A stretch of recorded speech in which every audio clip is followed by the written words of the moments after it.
पुरुषों की 57 kilogram free style कुश्ती में रवि कुमार दाहिया को फाइनल में रूस के पहलवान जावुर से हार का सामना करना पड़ा, जिसके बाद घर सिल्वर मेडल आया है। ग्वालियर में बाढ़ प्रभावित क्षेत्रों में लोगों को संबोधित करते हुए मुख्यमंत्री शिवराज सिंह चौहान ने कहा, तत्काल भोजन के लिए 50-50 किलो राशन हर परिवार को दिया जाएगा। कपड़े, बर्तन और अन्य सामान की भी राहत राशि देंगे।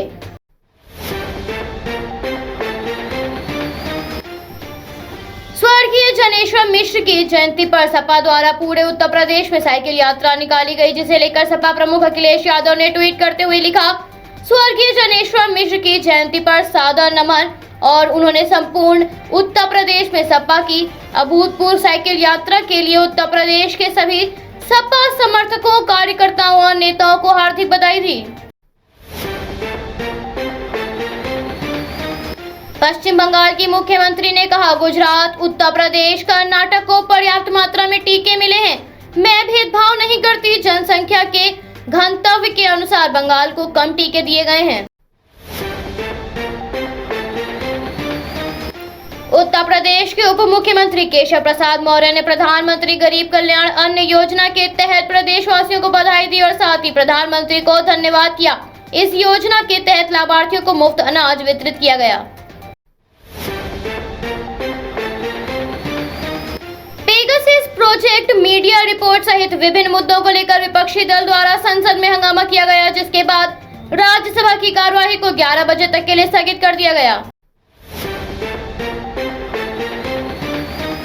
उत्तर प्रदेश के अलीगंज में बड़े हनुमान मंदिर और मनकामेश्वर मंदिर को बम से उड़ाने की धमकी देने वाले आरोपी को पुलिस ने गिरफ्तार कर लिया है और पुलिस ने उसके पास से कई संदिग्ध किताबें और दस्तावेज भी बरामद किए हैं। उत्तर प्रदेश अपर मुख्य सचिव सूचना नवनीत सहगल ने बताया, राज्य में 660 सक्रिय मामले हैं और ऐसे 9 जिले हैं जिनमें संक्रमण का एक भी मामला नहीं है। भारतीय पुरुष हॉकी टीम के ब्रॉन्ज मेडल जीतने के बाद प्रधानमंत्री ने भारतीय हॉकी टीम के कप्तान, कोच और सहायक कोच से बातचीत की और उन्हें बधाई दी।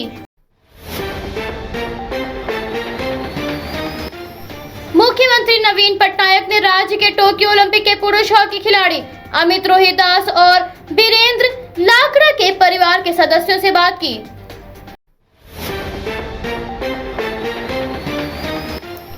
उत्तर प्रदेश के गोरखपुर में मुख्यमंत्री योगी आदित्यनाथ ने 2 दिवसीय दौरे पर भटहट के पीपड़ी में प्रस्तावित आयुष विश्वविद्यालय की जमीन का निरीक्षण किया। बता दें, राष्ट्रपति 28 अगस्त को इस विश्वविद्यालय की आधारशिला रखेंगे।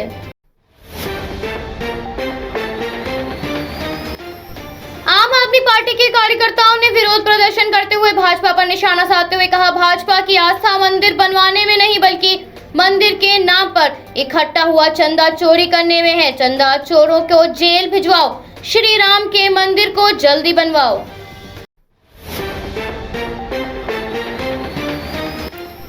कांग्रेस द्वारा आयोजित प्रदर्शन में राहुल गांधी ने भाजपा पर निशाना साधते हुए कहा, इनका लक्ष्य भारत के युवाओं की आवाज को दबाने का है, क्योंकि ये जानते हैं जिस दिन भारत के युवाओं ने सच्चाई बोलनी शुरू कर दी, उस दिन प्रधानमंत्री मोदी की सरकार खत्म हो जाएगी।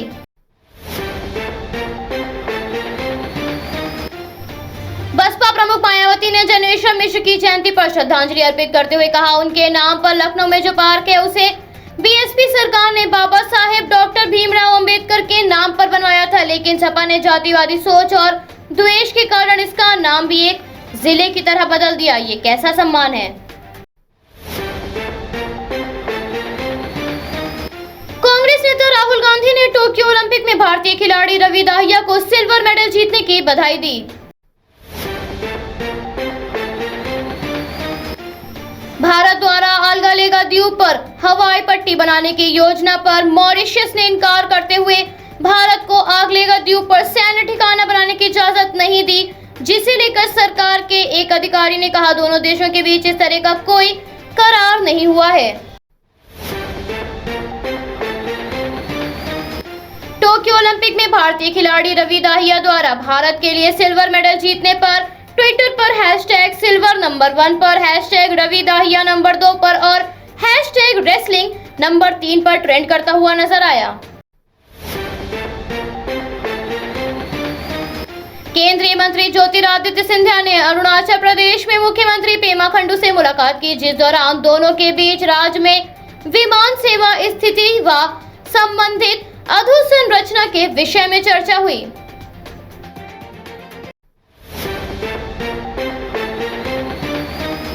बिहार में बाढ़ की स्थिति पर राज्य के मुख्यमंत्री ने कहा, खतरा बढ़ सकता है, नियंत्रित करने के लिए काम शुरू हुआ है, फिर वर्षा होगी और गंगा नदी का जल स्तर और ऊंचा हो जाएगा।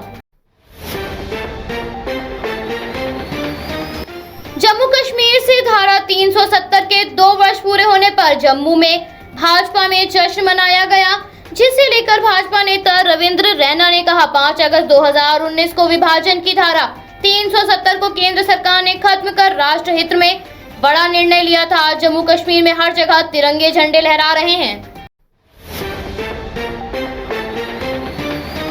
विपक्ष द्वारा हंगामा किए जाने के बाद लोकसभा की कार्यवाही को 11 बजे तक के लिए स्थगित कर दिया गया। यूपी के उन्नाव में कोरोना काल की 3 माह की फीस जमा न होने पर विद्यालय प्रबंधक व प्रधानाचार्य ने कक्षा 10 की छात्रा को स्कूल से बेइज्जत कर भगाया, जिसके बाद आहत होकर छात्रा बेहोश हो गई और कुछ ही देर में उसने दम तोड़ दिया, जिसके बाद छात्रा के पिता ने विद्यालय प्रबंधक व प्रधानाचार्य के खिलाफ कार्रवाई की मांग की है। भारतीय किसान यूनियन के राष्ट्रीय प्रवक्ता राकेश टिकैत ने प्रधानमंत्री गरीब कल्याण योजना पर निशाना साधते हुए कहा, मोदी योगी का तो बस थैला है, इसके अंदर अनाज तो किसान ने भरा है।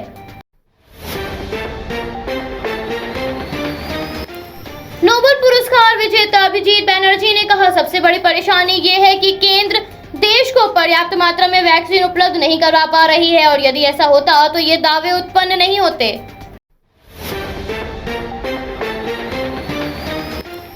तमिलनाडु में एनआईए ने आतंकवाद के खिलाफ सिक्योरिटी एक्सरसाइज का संचालन किया। उत्तर प्रदेश में कोरोना टीकाकरण में नया रिकॉर्ड बनाया है, जिसमें एक दिन के भीतर 27.35 लाख वैक्सीन की खुराक दी गई, जिसके बाद 5 करोड़ से अधिक खुराक लगाकर उत्तर प्रदेश देश में सबसे आगे आ गया है। कांग्रेस के युवा कार्यकर्ताओं ने दिल्ली में पेगासस और पेट्रोल डीजल की बढ़ती कीमतों के विरोध में प्रदर्शन किया, जिसके बाद सुरक्षा कर्मियों को वाटर कैनन्स का इस्तेमाल करना पड़ा।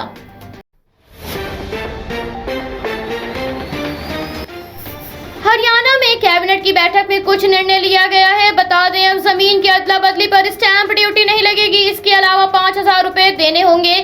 तो वहीं टोक्यो ओलंपिक में ब्रॉन्ज मेडल जीतने वाली हॉकी टीम में हरियाणा खिलाड़ियों को 2.5 करोड़ रुपए और ग्रुप बी की नौकरी देने का फैसला लिया गया है।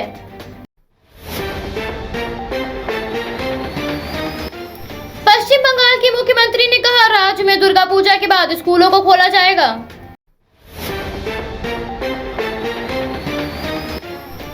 उत्तर प्रदेश में गेहूं धान की खरीद में 1.5 अरब के घोटाले का आरोप लगाते हुए राकेश टिकैत ने कहा, उत्तर प्रदेश में न्यूनतम समर्थन मूल्य किसानों से नहीं व्यापारियों से खरीद होती है, जिसके लिए राकेश टिकैत ने सीबीआई जांच कराने की मांग की है।